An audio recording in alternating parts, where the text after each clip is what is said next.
皆さんこんにちは、下村哲夫です。今日もよろしくお願いいたします。今回のテーマはその生きた情報はどのように入手していくのか、広げていくのか、こちらについてテーマにしたいと思います。よろしかったらお付き合いください。まずその生きた情報なんですけれども、その情報自体っていうのは今まで、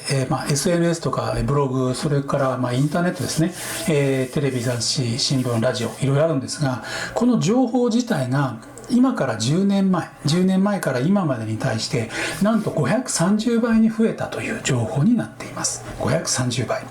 そして今度はその垂れ流されている情報を活用した、消費したっていう部分の情報量はさっきの530倍に対して、65倍だけ増えたということです。530倍と65倍ですから、もう完全なる情報をその提供する、供給する側の方が莫大に増えているっていう環境が、今の世の中と思ってください。もちろん個人で情報する場合もそうですし、私なんかもその企業で研修したりとか講演したりとか、そういった情報を提供する、それも全部ひっくるめた情報ということになっています。その情報の中にはもちろん正しい情報もありますし、フェイクニュース、嘘の情報、もたくさんありますので、それは注意する必要が大切になっていきます。ではどういうふうにその正しい情報とか、お仕事をされている方でしたら生きた情報、これから自分が使える情報というのはどのようにして扱っていけばいいのか、それについてテーマにしてみたいと思っています。やはりそのブログとかこのように動画とかアップもしてますし、講演会などでもこの分かりやすい情報ですね、難しい内容を難しく言うのはもちろん簡単なんですけども、できるだけ噛み砕いて皆さんに分かりやすくするように伝えれるようにしているんですが、逆にそれが、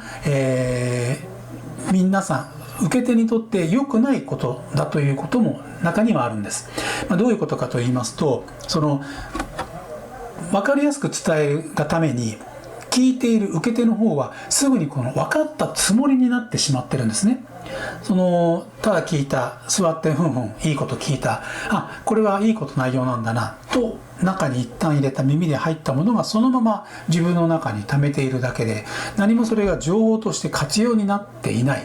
ただ聞いただけ状態っていうことになってしまうんです。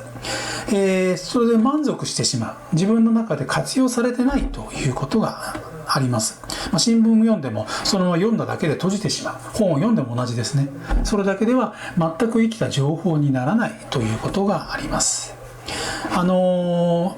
ちろん伝える内容にとってはテーマによってもっと長くやっていったりとか、例文をたくさんつけて、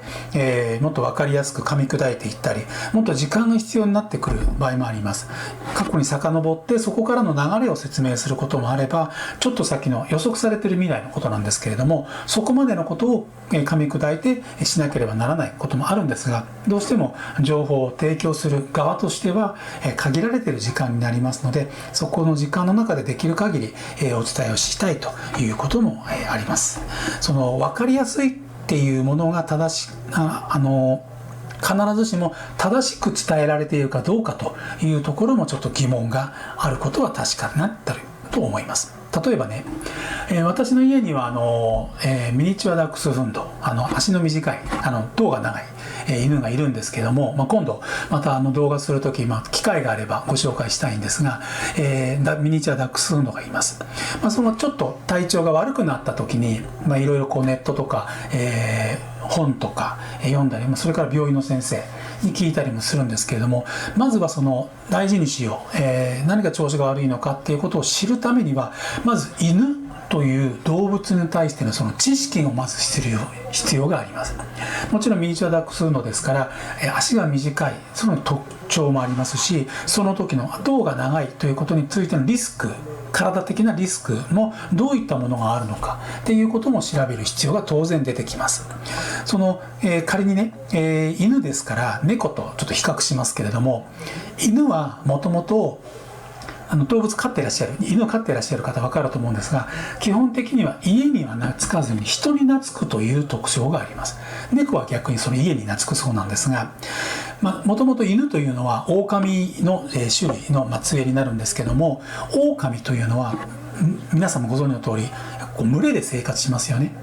ですからその群れで生活するっていうのは犬の基本的なまず動物の特徴になってきます。今はその犬っていうのは野良犬は別なんですけども、家庭で飼われている犬っていうのはその群れじゃなくて一体どう感じているかというと、家の中にいる人間、その犬自体も含めてその家にいる人間自体が群れとして考えるということが基本的な考え方であります。もちろん犬種によっても個体の性格によっても若干もちろん違いはあるんですが、基本的には犬は群れで生活をしていた。ですから家庭で飼われている犬はその家庭の中が群れというふうに認識をしてしまうというのがあります。ですから、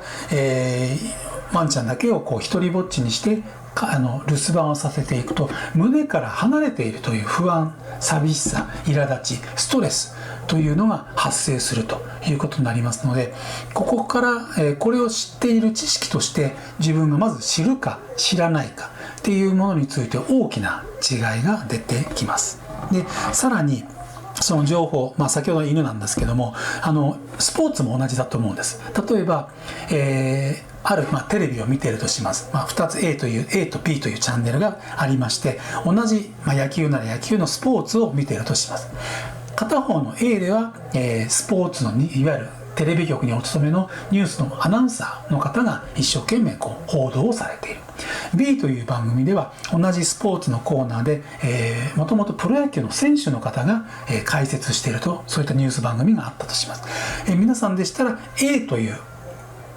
情報の番組を見るか B という、その情報番組をどちらを見るのか、もちろん好き嫌いはあるんですけども、よりよく知りたい場合、深く知りたい場合はどちらを取るかというと、やはり